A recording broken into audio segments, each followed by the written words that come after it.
연애하는 동안 관심도 가지지 않았고 물어보지도 않았던 저희 문제일 수도 있겠네요. 남자친구의 청혼을 승낙하고 난 뒤에야 상견례 날짜 잡기 직전에 남자친구 부모님께 인사드리기로 했는데 그때서야 남자친구가 자기가 사실 홀어머니 밑에서 자랐다는 사실을 털어놓았습니다. 남자친구가 편모스라에서 자랐을 거라고는 정말 상상도 못했어요. 남자친구는 약간 철부지 같은 이미지가 더 컸거든요. 남자친구 밑으로 여동생이 한 명 있으니 집안에서는 제일 큰 남자잖아요. 제 선입견일 수도 있지만 어쨌든 집안의 유일한 남자인데 믿음직스럽거나 어른스러운 모습이 별로 없었어요. 그런 선입견 때문에 남자친구 부모님이 두 분 다 계시겠다고 생각한 제가 다 부끄럽기는 했습니다. 왜 미리 말해주지 않았냐고 물어보기도 그렇더라고요. 왠지 편부모 가정에 대해서 제가 색안경을 쓰고 보고 있다는 느낌을 줄까 봐서요. 다행스럽게 남자친구는 말 안 해도 될 일 같아서 먼저 말 안 한 거라고 대충 웃으며 넘겼습니다. 여하튼 결혼 허락 때문에 남자친구를 저희 집에 먼저 소개시키게 되었습니다. 말씀드렸다시피 조금 철부지 같기는 하지만 그 특유의 능글스러움으로 저희 부모님부터 저희 오빠까지 다 휘어잡더라고요. 결혼 허락을 받은 그날의 분위기도 참 좋았고 제 가족들도 다 남자친구를 마음에 들어라 했습니다. 저희 부모님도 남자친구가 홀어머니 밑에서 자랐다는 부분에 대해서는 크게 신경 쓰지 않는 분위기였어요.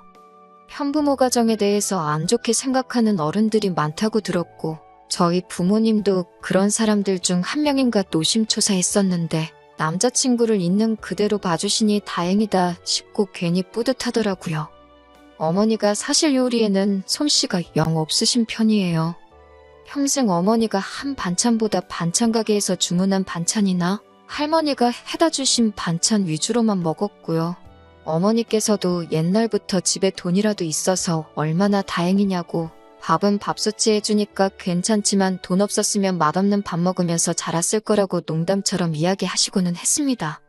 그런데 저희 집에 인사하러 온 남자친구가 그걸 보고 문화 충격을 받은 듯 엄청 놀라더라고요.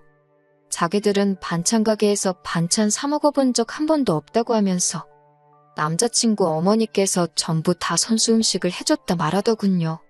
어머니가 남자친구하고 남자친구 여동생 공부시키고 먹여 살리면서도 꼭 반찬은 조미료 같은 건 넣지 않고 손수 차려주셨다고 하더라고요. 홀어머니 몸으로 돈 벌어서 자식들 키우는 것도 힘들 텐데 퇴근하고 와서 밥이며 반찬이며 다 해주셨다니 속으로 엄청 대단하신 분이구나 싶었습니다.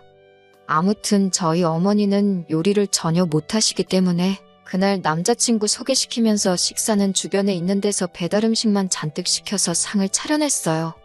저희 어머니도 남자친구한테 솔직하게 당신이 손재주가 없어서 배달로 시켰는데 문제 없겠냐고 물어보셨고 남자친구도 능글맞게 잘 받아쳐주면서 그날 분위기는 둘도 없을 정도로 좋았습니다. 한참 즐거운 자리가 끝나고 어머니도 아버지도 술에 알딸딸이 취하셨어요. 살짝 약주를 하셨거든요. 정리할 때가 돼서 부모님께는 저희가 정리할 테니 들어가 쉬시라고 하고 저희 오빠와 남자친구, 저 이렇게 셋이서 뒷정리를 하게 되었습니다. 뒷정리하면서도 남자친구는 저희 오빠한테 벌써부터 매형 부르면서 특유의 친화력을 보여줬고 저희 오빠도 남자친구를 맘에 들어라 했지요. 처음 소개시킨 이후로는 둘이서도 몇 번 만나서 술도 같이 마시고 그랬던 것 같아요. 솔직히 어렵고 부담스러울 수도 있는데 제 가족들한테도 허물없이 잘 대해주는 모습이 참 좋았습니다. 이대로 결혼해서 같이 지내게 된다면 더할 나위 없이 좋겠다는 생각도 하고 있었어요. 그 후에 제가 남자친구 어머니에게 인사를 드리러 갔습니다. 남자친구의 여동생은 지방에 있는 대학교에서 학교를 다니고 있어서 따로 만나보지는 못했네요. 남자친구의 어머니 또한 제가 생각한 대로 좋은 분이신 것 같더라고요. 남자친구 아버지 돌아가시고부터는 여자 혼자 몸으로 가족들 먹여 살리고 자식들 뒷바라지에 대학 공부까지 다 시켰으니 정말 대단하신 분처럼 느껴졌어요. 그런데도 독해 보이지도 않았고 여유롭고 너그러워 보이는 인상이 참 감명 깊었습니다. 아무튼 양가의 소개도 별 문제 없이 마쳤고 곧 이어서 상견례 날짜가 잡혔습니다. 상견례 또한 별 문제 없이 지나갔어요. 남자친구의 여동생은 학교 문제로 인해 상견례 자리에도 불참하게 되었습니다. 저희 부모님의 저희 오빠까지 해서 저희 쪽에서는 4사람이 나왔는데 남자친구 쪽에는 달랑 남자친구 어머님하고 남자친구 둘뿐이었으니 남자친구가 상견례 날에 그랬던 부분이 서운했나 봐요. 하지만 그건 제가 어쩔 수 없는 부분이었으니 뭐라 딱히 해줄 말은 아니었습니다.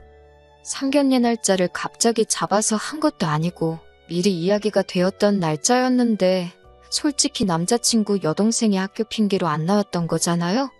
차라리 동생이 안 나오기로 했다. 저한테 미리 말이라도 한마디 해주고 우리 가족 4명 있는데 자기들은 2명뿐이라 조금 그렇다는 말이라도 미리 해줬다면 제가 오빠한테 상견례 날에는 빼고 봐야겠다고 미리 양해를 구했을 겁니다.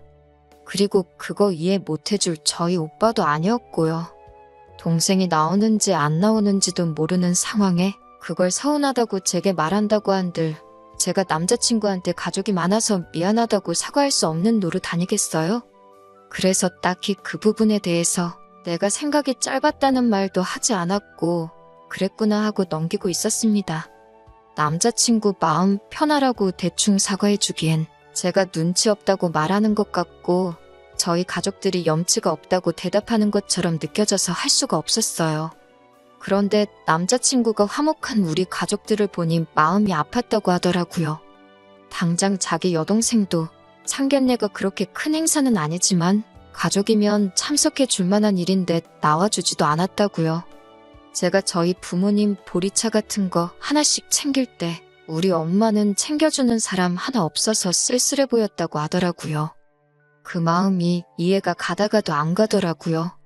당장 지가 손이 없는 것도 아니고 발이 없는 것도 아닌데 자기 부모님 물 한 컵 챙겨주는 게 그렇게 어려운 일인가 싶었습니다. 그러니 남자친구는 엄마 입장에서 딸이 챙겨주는 거하고 아들이 챙겨주는 거하고 조금 기분이 다른 문제 아니겠냐 하더라고요. 그 말은 안 나온 여동생한테나 하지 왜 저한테 서운하다고 저러고 있는가 싶었어요. 그런데 남자친구는 난데없이 제가 저희 부모님 챙길 때 우리 엄마도 챙겨줬으면 얼마나 좋았겠냐고 하면서 저를 원망하더라고요. 그러니까 왜 자꾸 자기가 했으면 되는 걸 가지고 자리에 못 나온 여동생 탓을 하고 그걸 하다못해서 이제는 남의 집 자식인 나한테까지 뭐라고 하냐 했습니다. 지금이야 남의 집 자식이지만 이제 며느리 될 사람인데 진작부터 잘하면 조금 좋냐는 거예요. 100번 양보해서 빗물잔에 저희 부모님 물만 따라드린 게 제 잘못이라고 쳐도 남자친구도 상견례 자리에서 잘한 거 하나 없거든요. 뜨거운 뚝배기가 나오고 직원분께서 테이블을 건너갈 수 없으니 맞은편 남자친구 앞쪽 자리에 놔달라고 부탁을 했어요. 어려운 일 아니니까 저희 어머니가 그 뜨거운 뚝배기 받아서 옮겨주는데 남자친구는 그 상황에 일어나서 받을 생각은커녕 자기 앞에 놓인 밑반찬 접시 같은 것 정리해서 자리 만들 생각도 안 하고 언제 내려놓으시나 멀뚱히 보고만 있었거든요. 남자친구 어머님이 그 모습을 보고 허둥지둥 저희 어머니한테서 뚝배기 받으셔가지고 남자친구한테 앞에 자리 좀 만들라고 해서 남자친구 앞에다가 놔주셨어요. 정작 자기도 장모님 되시는 분이 자리에서 무릎 대고 일어나서까지 자기 먹을 음식을 건네주는데 일어나서 받을 생각조차 없던 놈이 똥 묻은 개가 겨 묻은 개 나무란다고 저한테 며느리로서 싹싹하게 좀 해주면 좋겠다고 부탁을 하는 게 참 어이가 없더라고요. 남자친구를 좋아하는 건 좋아하는 거고 짚고 넘어갈 건 짚고 넘어가야겠다는 생각이 들어서 한마디 했습니다. 그랬더니 남자친구가 묻는 말에는 대답을 안 하고 어머니께서 자기 혼자 키우느라고 고생이 얼마나 많았는 줄 아냐면서 자기 인생사를 눕기 시작했습니다.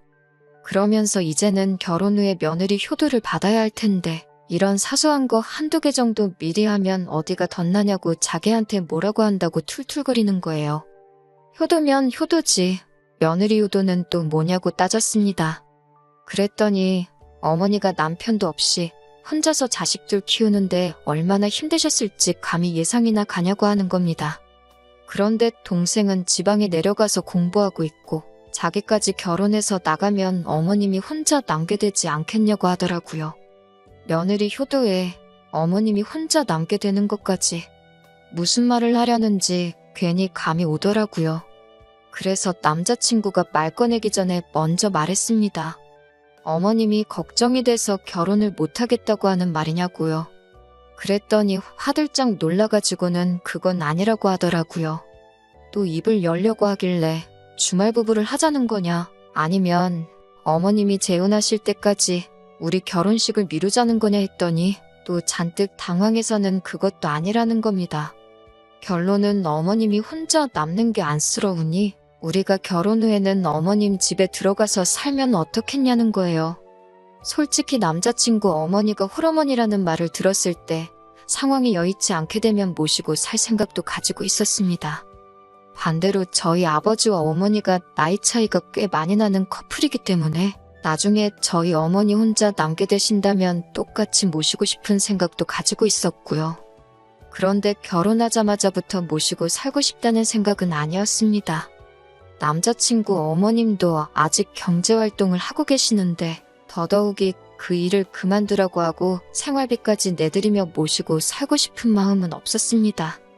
그리고 남자친구 말이 며느리 효도받고 며느리가 삭삭하게 이런 말 하는 거 보니 자기가 효도할 생각은 하나도 없고 전부 저한테 대리효도 시키고 싶은 마음밖에 없는 걸로 보이지 않았거든요.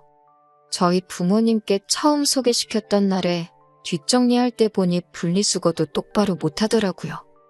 페트병에 비닐 붙어 있는 거 떼야 하는 건지도 모르는 걸 보니 집안일이라고는 하나도 해본 적 없던 것처럼 보였어요. 컵이랑 밑접시 쓴 거 설거지를 시켰는데 그것도 기름기가 그대로 남아있고 심지어 물이 잔뜩 묻은 채로 고무장갑은 또 뒤집어 벗어나서 다음날에 얼마나 고생했는지 몰라요. 어머님이 고생했다는 건 알면서 밥은 집밥만 고집하고 분리수거 같은 기본적인 집안일도 할 줄 모르고 설거지 청소도 안 해본 게 너무 티가 나더라고요.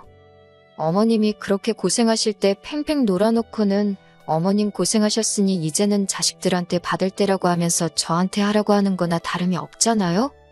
남자친구한테 나중에 모실 수 있다고 하는 말도 해주기가 싫더라고요. 남자친구한테는 너네 어머니가 그렇게 불쌍하면 차라리 결혼하지 말고 독신으로 네가 평생 모시는 게 어떻겠냐고 했어요. 가만 보니 여동생은 어머님 노후 챙기기 싫어서 지금부터 거리두고 지내는 거 알고 그러는 것 같은데 괜히 남의 집 사람한테 어머님 부양 떠맡기지 말고 지금부터라도 네 은혜는 네가 직접 갚으라고 했어요. 솔직히 그 자리에서 남자친구가 자기 생각이 짧았다고 말하고 사과해왔으면 아마 그냥 넘어갔을지도 모르겠어요. 그런데 오히려 남자친구는 끝까지 적반하장으로 나오더라고요. 그동안 부모 잘 만나서 아무 걱정 없이 살아온 저는 자기 마음을 모른다길래 아직도 내 말을 이해 못한 거냐고, 나는 내 부모한테 받은 만큼 내가 직접 효도할 테니 당신 어머니한테는 당신 손으로 효도하라고 했어요. 키워준 은혜는 키워주신 분한테 갚자고요. 결국 끝까지 어떻게든 제가 어머님 모시고 살면서 대신 효도를 해줘야 한다는 입장을 고집하길래 더는 안 되겠다 싶어서 그냥 헤어지자고 했어요. 남자친구도 엄마한테 너 같은 며느리를 가져다 줄 뻔했다고 결혼 전에 알아서 다행이라면서 큰소리 치면서 가더라고요. 솔직히 결혼까지 하기로 한 사이인데 그렇게 허무하게 헤어지니 마음이 좋지만은 않았습니다. 바로 다음 날까지는 말이에요. 남자친구 어머님이 남자친구를 끌고 저희 집까지 찾아왔더라고요. 저 보자마자부터 제 손을 꽉 잡으면서 미안하다고 사과하시더군요. 남자친구한테도 등짝을 소리가 날 때까지 내려치면서 저한테 사과하라고 하더라고요. 그렇게 효자였으면 진작에 효도 좀 하지. 왜 결혼할 때 되니까 안 하던 짓을 하느냐고 한마디 하시면서요. 전부터 그렇게 효자였으면 좀 좋았겠다고 제가 했던 말을 그대로 남자친구한테 하고 계시더군요. 어머님은 저한테 자기가 노후에 효도받을 생각도 없고 애들 대학 공부시키느라 힘들었지만 그동안 착실히 준비했기에 당신 노후 준비도 다 되어 있다고, 남자친구가 말한 것처럼 모시고 살 필요도 없고 앞으로도 노후 같은 것 또한 제가 걱정할 거 하나도 없다고 하십니다. 아들놈이 왜 갑자기 저러는지는 모르겠는데 당신이 단단히 일러두었으니 걱정하지 말고 전날 일은 없던 일로 하면 참 좋겠다고 하시더라고요. 뒤에서 멀뚱멀뚱히 있던 남자친구 귀를 부여잡고 끌고 오셔서는 저한테 사과하라고 계속해서 시키더라고요. 남자친구 얼굴에는 사과하기 싫은 표정이 가득했는데 어머님이 계속해서 다그치시니 그제서야 어쩔 수 없이 미안하다며 고개 까딱 한 번 하고 그걸 사과라고 하고 있더라고요. 어머님이 이렇게까지 찾아와서 저한테 사과하시고 미안하다 하시는데 죄송했지만 남자친구의 사과는 받지 않았습니다. 오래 사귀었고 결혼하기로 했던 것과는 별개의 이야기인 것 같았어요. 어머님이 직접 찾아오신 거 봐서 사과 받아주는 게 맞는 것 같기도 하지만 제가 어머님의 아들하고 결혼하는 거지 어머님하고 결혼하는 게 아니잖아요? 상황이 어떻게 될지도 모르고 어머님이 괜찮다고 하더라도 남자친구는 또 그게 대리효도가 되었든 어떠한 방식으로든 제가 저희 부모님한테 하는 걸 가지고 질투를 하거나 불공평하다고 말할 것이 뻔했으니까요. 설령 그럴 확률이 적다고 하더라도 이미 남자친구 자체가 집안일도 하나 할 줄 모르고 쓸데없는 고집 부리고 우기기만 할 줄 아는 감당도 못할 단점을 가지고 있는 사람이란 걸 알게 되었으니까요. 어머님께는 좀 더 생각해볼 문제라고 나중에 대답 드린다고 하고 죄송하다는 말만 했습니다. 어머님이 남자친구 대신 사과하고 있는데도 남자친구는 거기서 잘못했다 뉘우치는 거 하나 없이 하늘만 쳐다보고 있더라고요. 뭐가 잘났다고 저러는 꼴을 보니 더욱 더 다시 받아줘서는 안 된다는 생각이 들었어요. 그렇게 결국 헤어지고 말았습니다. 어머님께는 따로 전화를 드려서 죄송하다고 몇 번을 사과드렸어요. 어머님은 자기가 자식 교육을 잘못 시킨 탓인데 제가 사과할 문제가 아니라고 하면서 다시 저한테 미안하다 한마디 해주시고 그래도 며느리까지 될 뻔했던 사이였는데 앞으로도 좋은 일만 가득하라는 좋은 말씀 해주시더군요. 남자친구와 만약 그때 화해를 하고 결혼을 했다면 시어머니만큼은 좋은 분이셨을 것이다. 그런 생각이 들 때가 있습니다만 제 결정을 후회하지는 않습니다. 말한 대로 제가 덜 자란 남자친구하고 결혼하는 거지 성품 좋은 시어머니와 결혼하는 게 아니니까요.